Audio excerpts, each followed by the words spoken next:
When it comes to finances, cash flow, debt, bankruptcy, and business, a lot of us just want to put our head in the sand. It's one of those taboo subjects that just makes us feel so uncomfortable. We just want to run away from it, right? Like fight or flight. It scares us, it upsets us. And of course, Sheri Berke, who's joining us today, certainly felt that way. And in fact, Sheri was an expert in bankruptcy, mergers, and acquisitions, but she was actually keeping a dark financial secret. Even though she was a certified public accountant in the private sector with the oversight of $1.4 billion corporate budget, in her personal life, she was on the brink of financial ruin and she was going to hit rock bottom. And that meant losing her home, losing her job, and also losing her fiance. But of course, Sheri was not a quitter and she fought her way back to go from bankruptcy to creating a seven-figure investment portfolio. And I just had to have Sheri come and join with us, her story and also her tips, because right now with so much going on in the world and so many people really, really struggling, even more so than before, I felt that Sheri's advice would be so incredibly valuable. So Sheri Berke, thank you so much for coming and joining us and sharing your expertise. Oh, Tanya, thank you so much for inviting me to be part of your program. I've looked forward to this for a while. Of course, of course. And I just have to say, you're so brave, right? Because when we talk about finances, like firstly, it's just a topic that no one wants to talk about, let alone when things don't go right. So I just absolutely commend you for that. And I'm going to jump right in. Can you tell us, how bad did it get? Oh, well, it was pretty bad. I mean, it was one of those things where sleepless nights were an everyday occurrence and the phone was ringing off the hook. I didn't know where things were going to go next. I wound up taking money out of my 401k. I took money out of my life insurance. I even wound up paying my mortgage on my credit cards. That didn't last very long because the credit started to run out. I did everything, it seemed, except one of the most important things, and that was to adjust my spending to meet the circumstances. Let's just kind of figure out, like, how did you get there, right? Because you're an incredibly smart woman. You did finances as a career, and we've worked together, and we were talking about the different debt rates that people have, and this, I think this is a really conservative number. The average credit card debt, most Americans own 4 credit cards with a cumulative debt of about $35,000. Your debt, I think, was it 150? Is that too much? It was about 140, about 4 times what the average American had before, about a year ago. But how did he get there? I mean, that doesn't just happen overnight. So tell us about how that unfolded. Well, it unfolded. Some of it really started as many money situations start when I was young. It was that appreciation for money or the desire for money. Growing up, I wasn't necessarily taught how to manage it very well. And I had a lot of what we characterize as limiting beliefs about them. That things like, money doesn't grow on trees. You have to work really, really hard to get money. And I think mine was only criminals had money. Like if we would drive past a really fancy house, my mum or my dad would go, "Oh, they must be drug dealers." So that was one of the mindset, limiting beliefs that I myself had to overcome. So there's a lot out there. And guys, for those of us, hey, Celia is joining us from Australia. Welcome. I was just about to say, for those watching us, please come and joining us live. Please come and jump into the conversation. Let us know if you resonate with Sheri's story.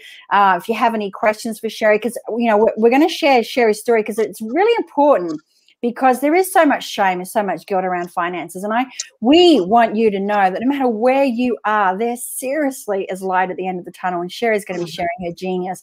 But I think what's really important here, Sheri, is that even though you and I'll bring you back to, growing up. But what's also really important to point out at this point in time is that even though you learnt this at university, how to be amazing with money and manage these billion-dollar budgets, they still weren't talking about personal management and lifestyle and that kind of thing. So just take us back to that growing up and that, because it did start, your money habits started when you were young, which is the sad truth for all of us, I think. Oh, absolutely. And I would look around at people I was going to school with or growing up with and thinking, how can they have the latest styles, the latest fashions, go on trips? I was judging my situation based on what I observed they were doing. Today, I think we characterize that as sort of keeping up with the Joneses. I mean, it was all a myth because you don't know what's going on with them. But I wanted what I was seeing. And of course, we are constantly bombarded by this, get this, the latest this, the newest this. And it just pulls us in. And I was no different. And I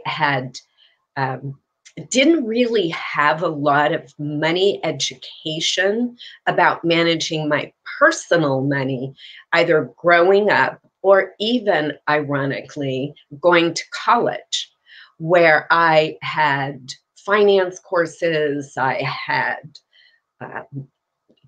accounting classes. They were designed more to take care of someone else's money, a business's money, and very little, practically nothing, focused on how you manage your personal money, how you create your personal wealth, even the difference between the concept of good debt and bad debt. And then we'll jump into that. Sorry, you were going to say, I don't want to cut you off, but I do want to just speak to Celia. And Celia said, Celia is amazing and works in mindset and spirituality. And Celia was just saying, she sees so many clients with the belief that money is evil. And so no one wants to be evil. And so when the money comes, you get rid of it. They have to get rid of it. And of course, some religious teachings and sayings is that money is the root of all evil. Why is there so much stuff around money? Is it, yes, we grow up that way, but there's the religious side of it too. Is it, what do you think it is, Sheri? Let's just solve this world problem right now. I think it's a lot of those. And while we may have that belief that money is the root of all evil, there is a quote in the Bible that talks about the love of money is the root of all evil. And when we kind of shorten it and we absorb that as our limiting belief, or what I call our money monster, that it starts to run our life. And much of what we know about money came from observing our parents. And they learned from their parents and from their parents. So if they had some, peculiarity associated with money, whether it was religious or something they grew up with, that, it's passed down to us and we don't even understand it. It's generational. Sorry, Sheri. It's generational money habits, generational money struggles. I mean, we talk about in some families there's generational wealth, and in some families there's generational debt. But what we're going to be exploring is if that is the case for you, you can break that. But let's just go back, because I don't want to pull anything away from your story, because it really is quite incredible. So you're living this lifestyle. You wanted what other people had. I know there was some, even though your mom actually had very good budgeting skills in the house, it wasn't taught to you. And there was a scarcity, like you would make your own clothes. So when you got your job, it was like, I deserve this. I'm going to buy myself this. Walk us through that. Well, as you mentioned, my mother was an excellent budgeter. My dad worked in the aerospace industry, and at the time he was working in it, it was that cycle of he would have a job and then he would get laid off because the contract the company was working on was either completed or canceled. And then we'd go through this period of time that money was really scarce because he was unemployed and looking for a job.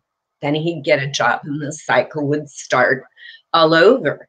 So at home, it was always budgeting tightly, and the necessities, food and rent always took precedence.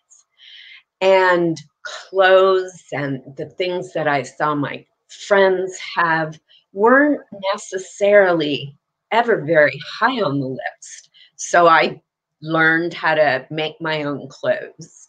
And when I did finally get a job after college and started to make some great money, I started to spend money. And I had a mentor who taught me about leveraging, how you could get credit and make a small payment and have access to a large amount of cash. So I used that cash to buy, oh, I won't call them totally frivolous things, but it was a lot of things that I felt I deserve this. I'd worked hard. I'd been deprived of this as I was growing up. So I just lavished some of these things on myself rather than using some of that leveraging, that debt, to maybe start to invest in things that would generate a return in the future. So I wouldn't be constantly borrowing money in order to live the lifestyle I wanted. So we have this keeping up with the Joneses, and then we have this leveraging of money that you don't have to get more money that you can't afford to pay back. And instead of using that debt and putting it to work for you, which would be good debt, not bad debt, exactly, this accumulated, and you ended up losing your home and losing your job and losing your fiance with this massive debt. What did you do? Well, it really was one of those moments when I found myself just laying in the hall, just doing that ugly cry, when I finally came face to face with the fact that my lifestyle had been living beyond my means. And it was in an economic downturn, and trying to find a job to replace the income that I had lost was almost impossible.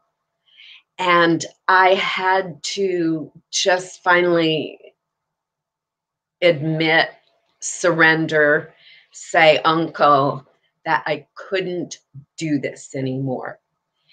And go on. Yes. Tell me about that, because we've all either working through money issues or we've had money issues, and so I know this is a point that a lot of people can relate to.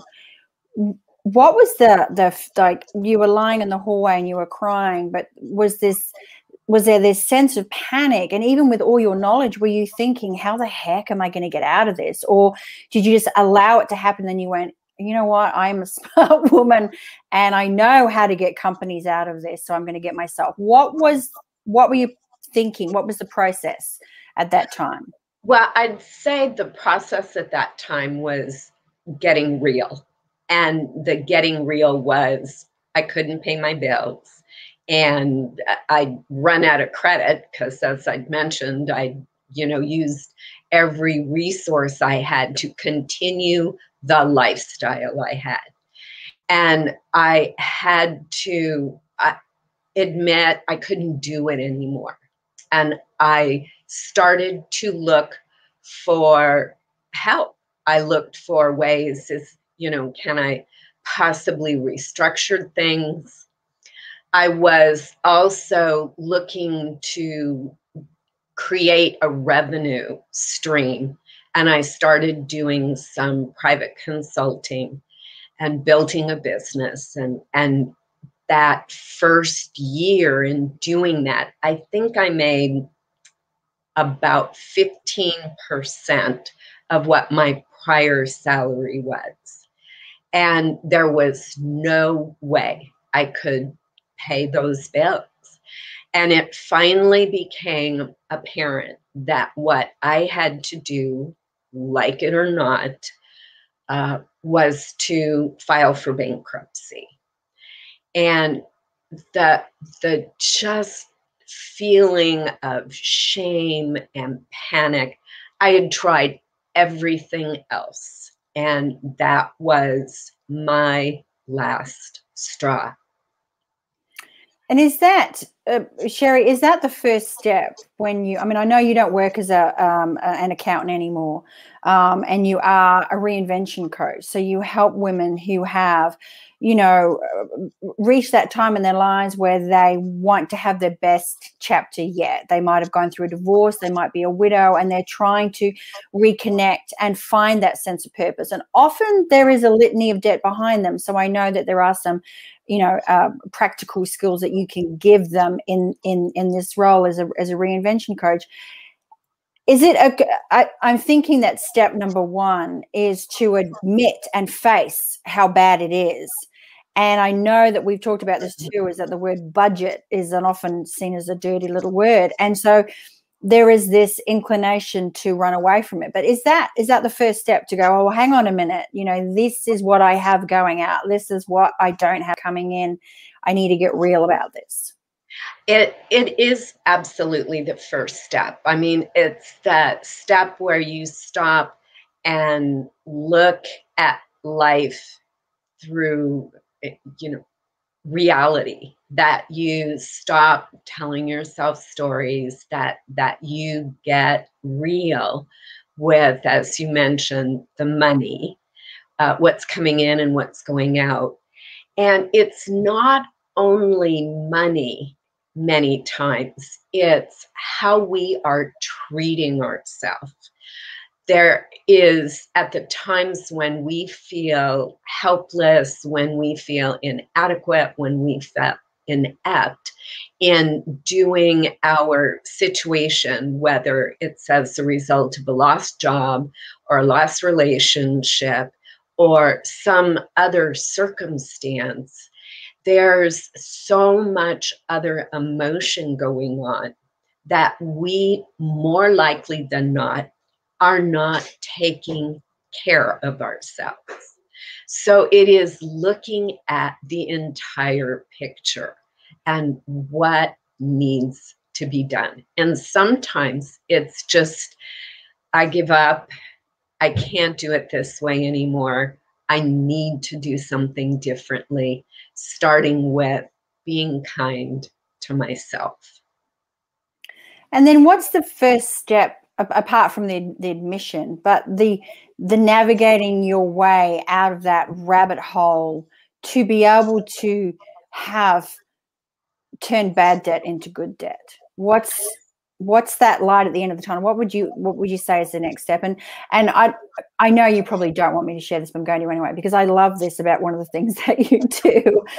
And, I've seen Sheri speak. She's an amazing speaker. And obviously I have a lot of insight into what she does. And one of the things that I love that you do, Sheri, that I've never seen done before, is that when you're working with these women to reinvent themselves and to go after their next life, and they often have, to budget their way out of it. And that's where that the former accountant comes in and that sort of thing. But you have this forecasting that's typically the domain of big corporate companies, where you create these different scenarios so that the women that you're working with can see, this is where I am now. If I change this, this is what that will look like. And then if I was to change this, this is what that would look like. Tell us about that.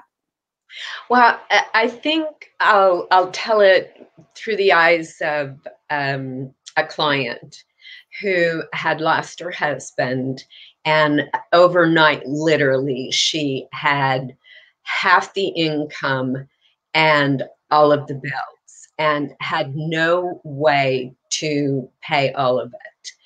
And we sat down and looked at, based on the money she knew she had coming in, what bills could she pay?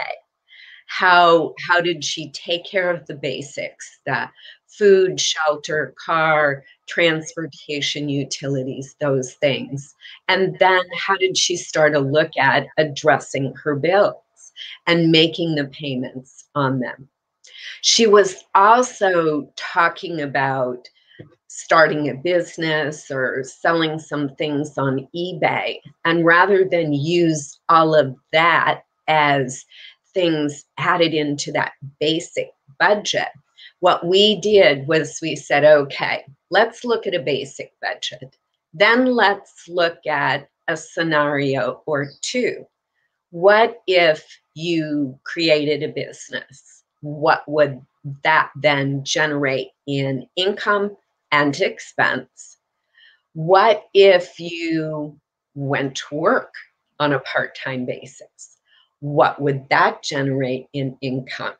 And looking to create different views of her personal situation so she could have a little more freedom around her choices. She knew that her basic living expenses, including a little money for fun and self-care, was covered with the money she was taking in. And then she could start to pay down bills, the smallest one at a time, depending upon some of the other moves that she made. So she saw alternatives. I love that. And I know, and I love that you shared that little tip in there, which was to pay that smallest bill down first. And I know that you have, as part of what you do when you work with people, scripts for being able to talk to those very terrifying conversations that you can have with credit card companies and so forth. But I want to bring you back to the freedom that you just mentioned before, because I've heard you talk about a freedom fund. And when we talk about budgeting and all that horrible stuff that we really, we'll literally go and do laundry, I think, instead of doing it. Yes. It's so nice to hear that even when things are super tight, you could have a freedom fund or be planning your freedom. Yes, it's one of the things that if there were no dire circumstance, if you were looking to create a financial freedom based on a life that's working, but yet there's concern about the future, there is creating a reserve, creating a prudent reserve. In today's economy, most people don't have enough cash to pay a $400 car repair unless they put it on a credit card. And one of the things that I do when I work with my clients as part of their budget is to set some money aside on a regular basis to create that prudent reserve so an unexpected expense doesn't catapult them into more debt. And the second thing, as the debt starts to come down, is creating that freedom fund to put some money aside, even if it's only $10 a week or a month at first, towards that investment opportunity, whether it's a 401k or you have a formal investment account. This is where the magic of interest compounding begins to work for you as opposed to your debtors. And this is one of the things that when I start to work with my clients and we start talking about their dreams and their goals, and we start looking at good debt and bad debt and how to pay the bad debt off and use that good debt to create an income stream, that sometimes to have that income stream, you need to have a little kind of water to prime the pump. You might be able to, invest in property or something of that nature with a little bit of your money and a lot of the bank's, but you have to have that little bit of your money. And one of the ways of doing that is putting some aside on a consistent basis.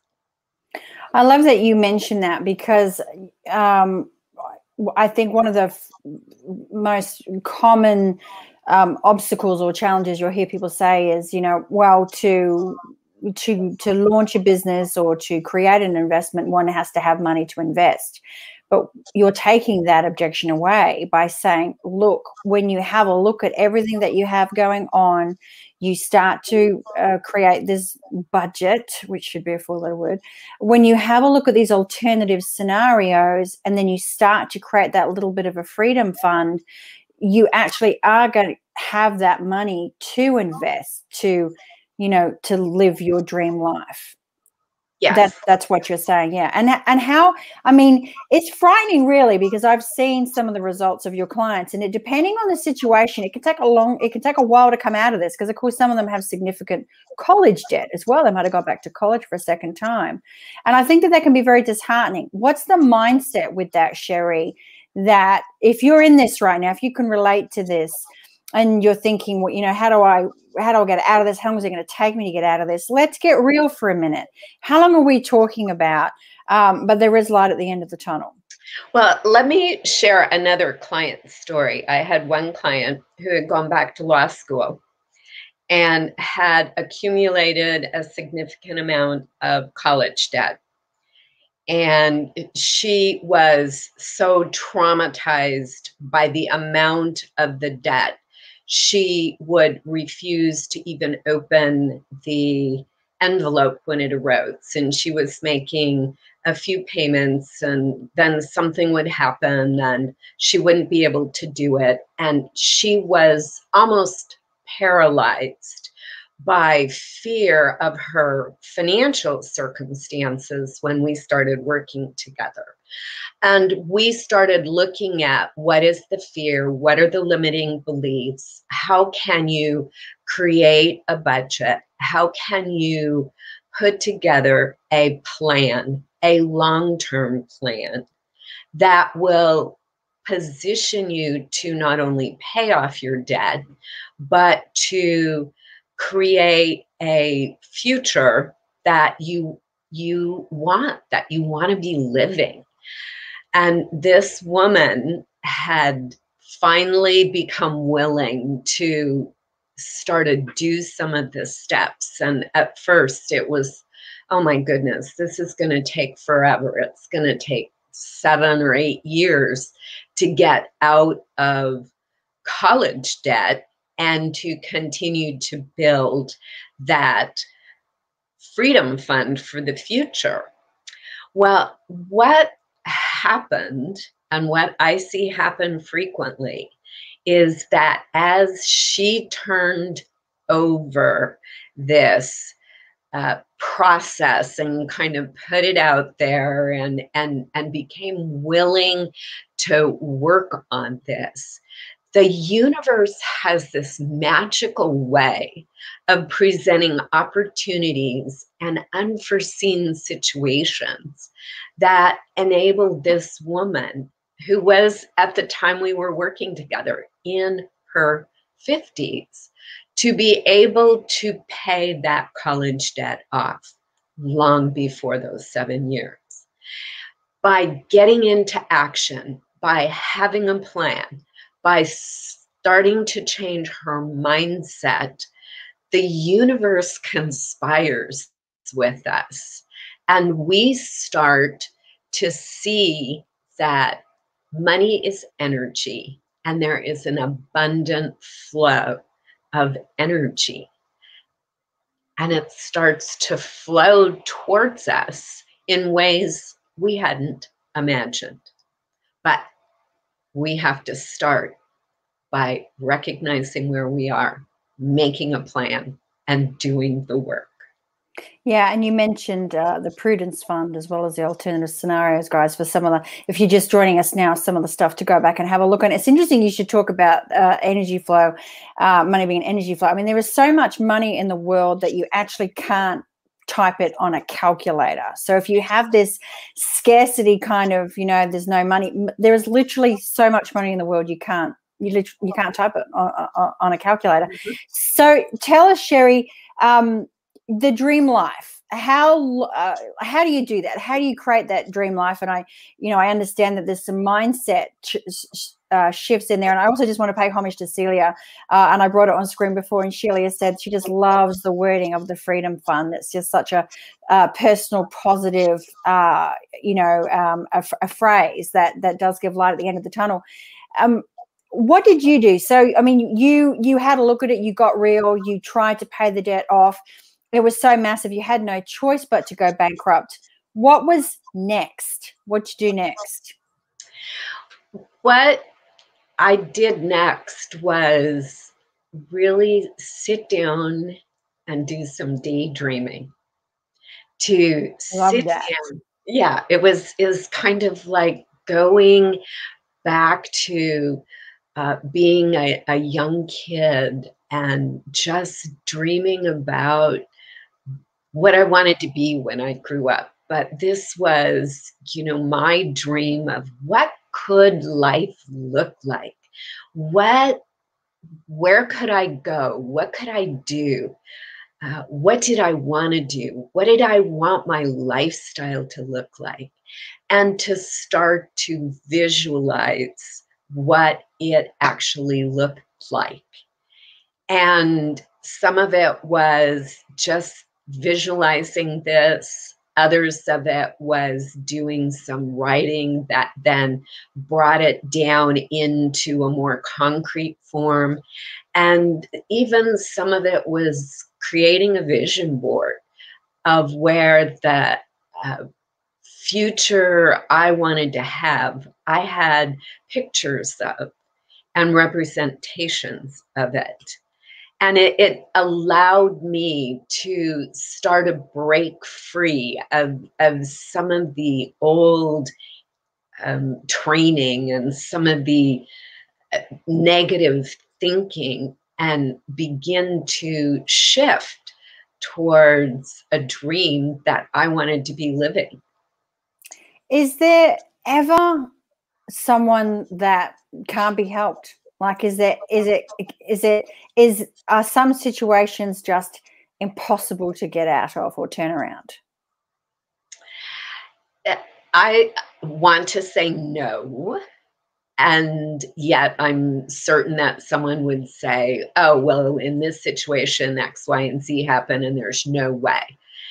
I believe that if you can dream it, you really can achieve it.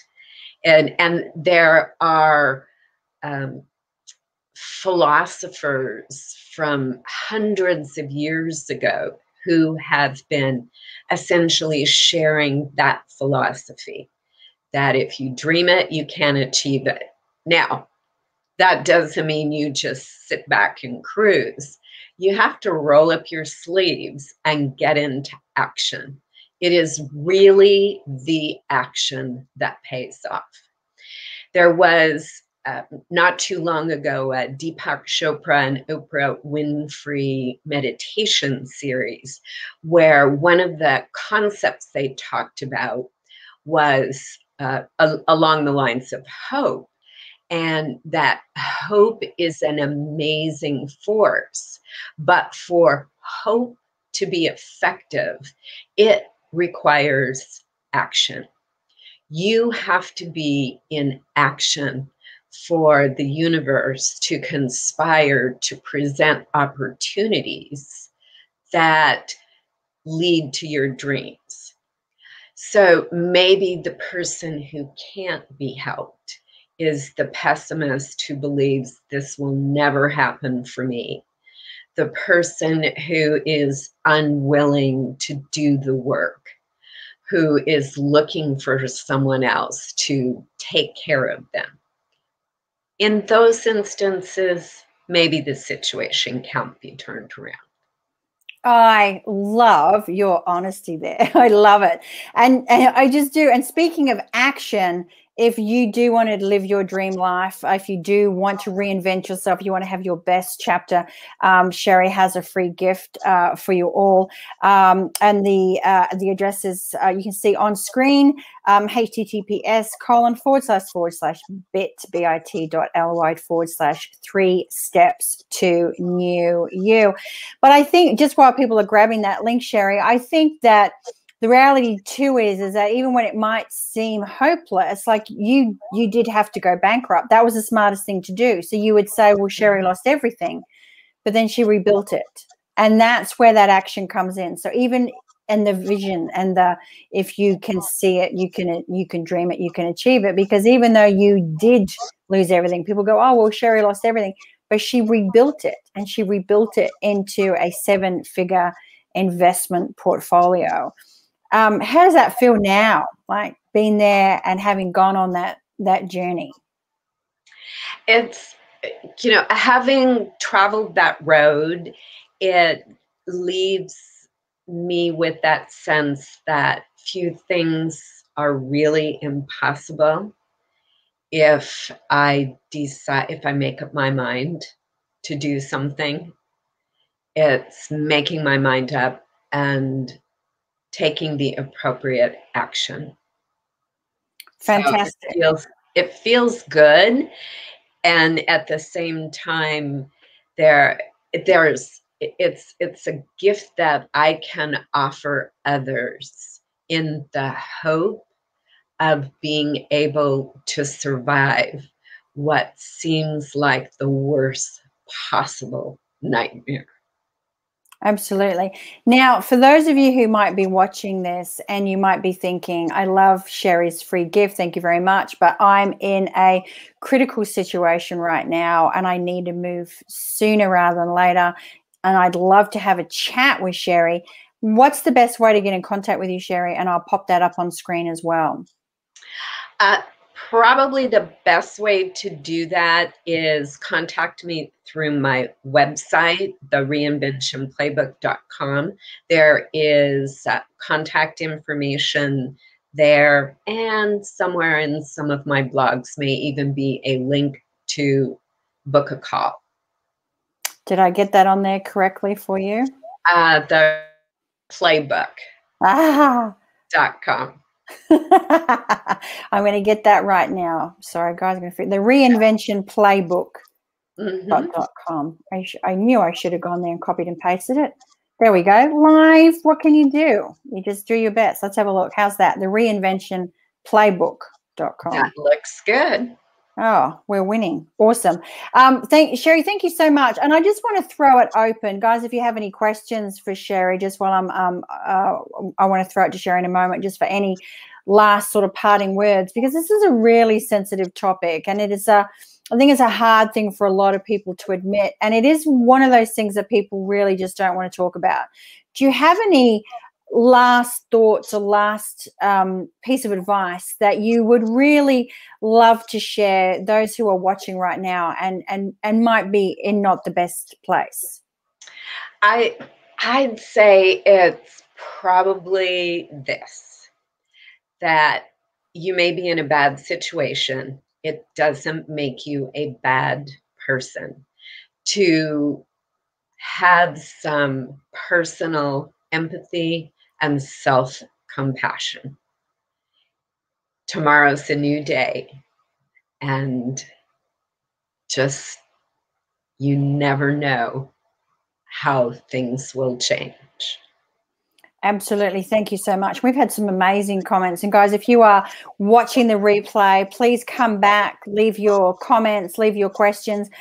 Celia was just saying she's just so pleased that she was able to join us here today, that there's a lot of this going on in the world in particular right now.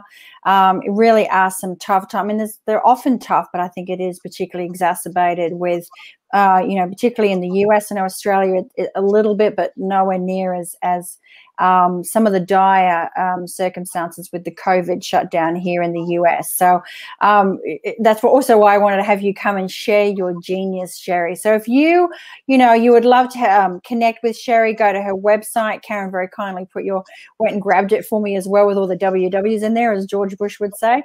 The reinventionplaybook.com. What is wrong with me today? And go and, have a call with Sheri. Like, go and, like, honestly, she really is an expert in what she does. Otherwise, I wouldn't have Sheri here. And then Sheri also has a free gift for those of you who want to live your dream life. And I'm just going to bring that up for you too. So Sheri, thank you so much for joining us, and I'd love to have you back on at another time too. I'm just going to put that little thing out there. Well, thank you very much. And it's always delightful having a conversation with you now and in the future. Awesome. Thanks, guys. Take care wherever you are in the world. And of course, we will see you same time, same day next week. Be sure to come back and join us and leave your thoughts on this interview with Sheri. Did it resonate with you? Do you have any questions? And have an amazing day. And thanks so much, and take care.